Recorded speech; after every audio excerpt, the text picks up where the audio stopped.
আমি যদি একোটা জিলাত 5খনকৈ মাদ্ৰাছা সজাই তুলিব পাৰোঁ, যদি আমি 5খনকৈ মাদ্ৰাছা গঢ় দি তুলিব পাৰোঁ, সেয়াই চাগে আমাৰ মুছলিম সমাজৰ বাবে যথেষ্ট হ'ব।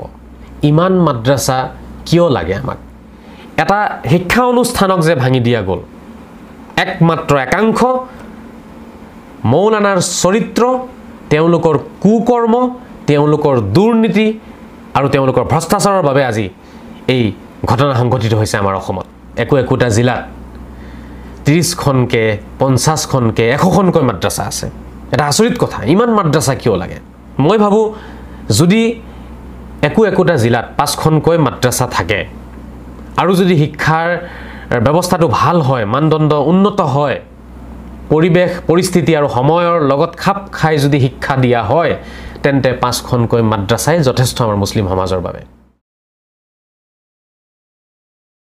মাদ্ৰাছাৰ শিক্ষা ব্যৱস্থাক কেন্দ্ৰ কৰি যিবোৰ প্ৰশ্ন আজি আমাৰ মাজত উত্থাপন হৈছে, এটা বৰ চিন্তাৰ বিষয়, এটা বৰ লাজৰ বিষয় হৈ পৰিছে আজি আমাৰ বাবে। একাংশ নামধাৰী মৌলানা, একাংশ নামধাৰী মুফতিৰ বাবে আজি এই পবিত্ৰ অনুষ্ঠানসমূহ বহু অপমানিত হৈছে, বহু লজ্জিত হৈছে, বহুত অপমান হৈছে এই অনুষ্ঠানসমূহৰ। আজি মই বাৰম্বাৰ শ্ৰদ্ধাৰ ৰাইজকে কথাষাৰ জনাই আহিছিলোঁ যে একাংশ মৌলানাই সদায় ধৰ্মক লৈ তেওঁলোকৰ ব্যৱসায় চলাই আহিছে। তেওঁলোকৰ একো আহে নাযায়, ধৰ্মৰ অপমান হওক বা ইজ্জত বাঢ়ক, জাতিটো আগবাঢ়ক বা পিছুৱাই যাওক, তাত তেওঁলোকৰ একো আহে নাযায়। তেওঁলোকৰ উদ্দেশ্যই হৈছে তেওঁলোকে নিজৰ পকেটখন ভৰাব বিচাৰি আছে। আজি মৈৰাবাৰীত যিটো ঘটনা হৈছে, সেয়া কিমান দুখ লগা ঘটনা বা কিমান লজ্জাজনক ঘটনা আজি আমাৰ মুছলিম সমাজৰ বাবে। এখন মাদ্ৰাছাৰ ওপৰত বুলডোজাৰ চলাই দিয়া গৈছে আৰু উপায়ো নাই, নচলালে উপায়ো নাই।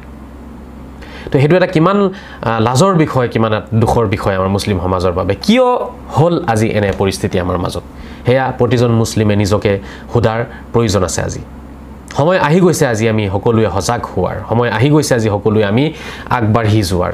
কিয় এই পৰিস্থিতি হৈছে আজি? কিয় চলাবলগীয়া হৈছে এখন মাদ্ৰাছাৰ ওপৰত বুলডোজাৰ? কিয় এখন মাদ্ৰাছা ভাঙি দিবলগীয়া হৈছে?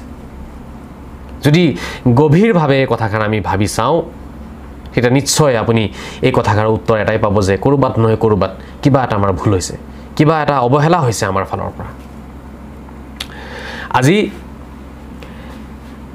মুখ্যমন্ত্ৰী ডাঙৰীয়াই যিখিনি মন্তব্য তেখেতে আগবঢ়ালে মাদ্ৰাছাৰ সন্দৰ্ভত, যে মাদ্ৰাছা শিক্ষা ব্যৱস্থাৰ ওপৰত ৰাইজে চকু ৰাখিব লাগে, শিক্ষা ব্যৱস্থা অতি উন্নত হ'ব লাগে, শিক্ষকসকল নিযুক্তি দিয়াৰ আগতে তেওঁলোকৰ সম্পূৰ্ণ তথ্যখিনি সংগ্ৰহ কৰি ল'ব লাগে, বা মছজিদৰ ইমাম এজন নিযুক্তি দিয়াৰ আগত তেখেতৰ বিষয়ে জানি ল'ব লাগে, ৰাইজৰ সম্পূৰ্ণ তথ্য ৰাখিব লাগে, তেখেত কোৱালিফাইড হয় নে নহয়, তেখেত এজন ৱেল এডুকেটেড পাৰ্চন হয় নে নহয়, সেই কথাখিনি জানি ল'ব লাগে। তো তেখেতৰ এই মন্তব্যখিনি নিশ্চয় বহুত প্ৰশংসনীয় আৰু বহুত ভাল মন্তব্য, বহুত গভীৰ মন্তব্য তেখেতে কৰিছে। বহুতে ক'ব মুস্তাফা কামাল আজহাৰী বিজেপিৰ দালাল হয় চাগে। মই ভাই কাৰো দালাল নহওঁ, কাৰো ফলীয়া নহওঁ, সত্য কথাক সদায় মানি চলোঁ আৰু সদায় মানি যাম। এই যিটো এটা মানসিকতা, সত্য কথা কোৱাৰ লগে লগে একাংশই দালাল বুলি কৈ দিয়ে, আচলতে এই মানসিকতাটোৱে আমাক পিছুৱাই যাবলৈ বাধ্য কৰিছে। এই মানসিকতাই চাগে আমাৰ জাতিটোক পিছুৱাই পেলাইছে।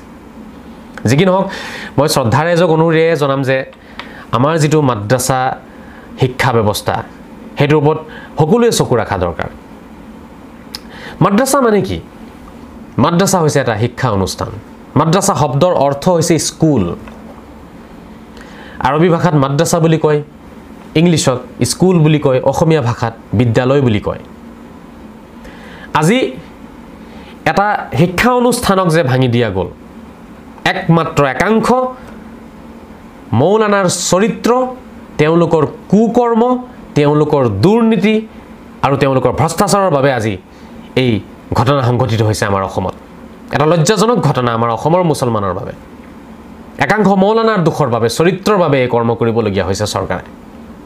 গতিকে মই আহ্বান জনাম আজি আমাৰ ৰাইজক যে মাদ্ৰাছাসমূহৰ ওপৰত তীব্ৰ নজৰ ৰখা দৰকাৰ, চকু ৰখা দৰকাৰ। ৰাইজৰ শিক্ষা ব্যৱস্থাৰ ওপৰত চকু ৰাখিব লাগিব, আমি সজাগ হ'ব লাগিব।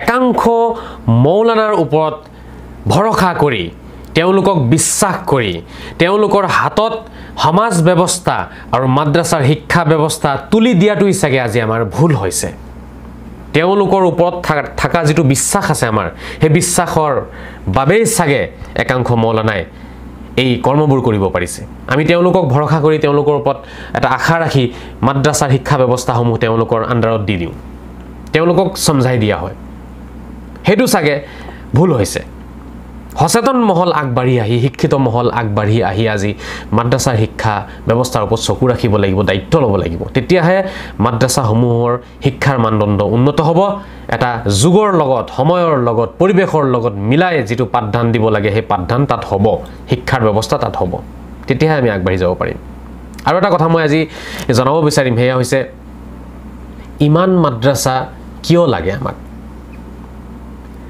কৰবাত চাব এখন জিলাত একোটা জিলাত 30খনকে 50খনকে 100খনকৈ মাদ্ৰাছা আছে এটা আচৰিত কথা ইমান মাদ্ৰাছা কিয় লাগে ইমান মাদ্ৰাছাৰ কিবা প্ৰয়োজন আছে নেকি মই ভাবো যদি একোটা জিলাত 5খনকৈ মাদ্ৰাছা থাকে আৰু যদি শিক্ষাৰ ব্যৱস্থাটো ভাল হয় মানদণ্ড উন্নত হয় পৰিৱেশ পৰিস্থিতি আৰু সময়ৰ লগত খাপ খাই যদি শিক্ষা দিয়া হয় তেন্তে 5খনকৈ মাদ্ৰাছাই যথেষ্ট আমাৰ মুছলিম সমাজৰ বাবে আজি যেটো অৱস্থা দেখা যায় মাদ্ৰাছাসমূহৰ ভিতৰত এটা বৰ দুখ লগা পৰিৱেশ এটা বৰ চিন্তাৰ বিষয় ইমান মাদ্ৰাছাৰ প্ৰয়োজন নাই আমি যদি একোটা জিলাত 5খনকৈ মাদ্ৰাছা সজাই তুলিব পাৰো যদি আমি 5খনকৈ মাদ্ৰাছা গঢ় দি তুলিব পাৰো হেয়াই চাগে আমাৰ মুছলিম সমাজৰ বাবে যথেষ্ট হ'ব সকলোৱে যদি একেলগে মিলি জুলি সাহায্য আগবঢ়াই পৰামৰ্শ আগবঢ়াই যদি আমি অনুষ্ঠানসমূহ আগবঢ়াই লৈ যাওঁ তেন্তে চাগে নিশ্চয় আমাৰ এই মাদ্ৰাছা অনুষ্ঠানসমূহৰ ভিতৰৰ যেটো পৰিৱেশ হেয়া বহু ভাল হ'ব চাগে 100টা সৰু ঘৰ বনোৱাতকে এটা ডাঙৰ বিল্ডিং বনোৱাই উত্তম আৰু বেছি ভাল আৰু এই কথাষাৰ আমি সকলোৱে অনুভৱ কৰোঁ গতিকে শ্ৰদ্ধা ৰাইজক মই জনাম কথাখিনি ভাবি চাব খুব আহল বহলকে ভাবি চাব নিশ্চয় আপোনাৰ অন্তৰো এই কথাষাৰে মানিব যে হয় আমাৰ অঞ্চলত যদি মাদ্ৰাছাসমূহক আমি অলপ লক্ষ্য কৰোঁ নজৰ ৰাখোঁ যদি আমি অলপ আগবাঢ়ি যাওঁ তেতিয়া চাগে মাদ্ৰাছাসমূহৰ শিক্ষা ব্যৱস্থা আৰু উন্নত হ'ব আৰু চাগে আমি মাদ্ৰাছাসমূহ নিয়ন্ত্ৰণত ৰাখিব পাৰিম গতি শ্ৰদ্ধা ৰাইজ আজি বহুত দুখ লাগিছে আৰু